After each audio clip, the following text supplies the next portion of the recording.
Hi పిల్లలు, మనం ఈ వీడియోలో దేవుడి మాటల గురించి తెలుసుకోబోతున్నాం. ఏంటంటే ఆదికాండము 1వ అధ్యాయంలో చూడండి. ఆదియందు దేవుడు భూమి ఆకాశము సృజించెదను. అంటే మనల్ని సృష్టించింది, మన భూమిని సృష్టించింది దేవుడు. ఓకే, నెక్స్ట్ అధ్యాయం. భూమిని నిరాకారముగాను శూన్యముగా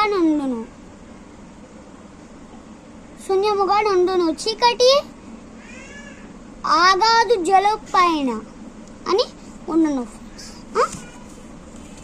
ఇంకా రాజులు 11వ అధ్యాయంలో పేరు జరుహ ఆమె విరోధము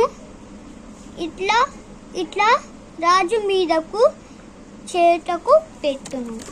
అంటే ఫ్రెండ్స్, ఇది దేవుడు మనల్ని సృష్టించింది ఎందుకంటే మనము గాడ్ బ్లెస్గా ఉండాలని. గాడ్ బ్లెస్ ఏంటి ఫ్రెండ్స్, మనము చర్చికి వెళ్ళాలని, సాతాను మార్గంలో పడకూడదని. అందుకని ఫ్రెండ్స్, చర్చికి బాగా వెళ్ళాలని, సండే స్కూల్ చదువుకోవాలని. మనం ఈ వయసులో సండే స్కూల్కి వెళ్ళాలి. మనమే మన మమ్మీ అన్న డాడీని చూసుకోవాలి. ఓకే ఫ్రెండ్స్, ఈ చిన్న ప్రార్థన చేసుకుందాం ఫ్రెండ్స్.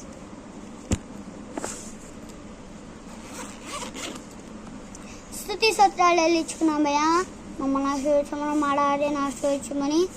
ఇక ఇప్పుడు బైబుల్ ఏం సెలవు ఇచ్చాడంటే అవే పిల్లలు నేర్చుకున్నటకు జ్ఞాపకం ఉంచుకోమని, తోడేయమని ప్రార్థించి అడిగిన తండ్రి. ఆమేన్. పిల్లలు గుడ్ బై. మీరు దేవుడి మందిరంలోనే ఉండాలి.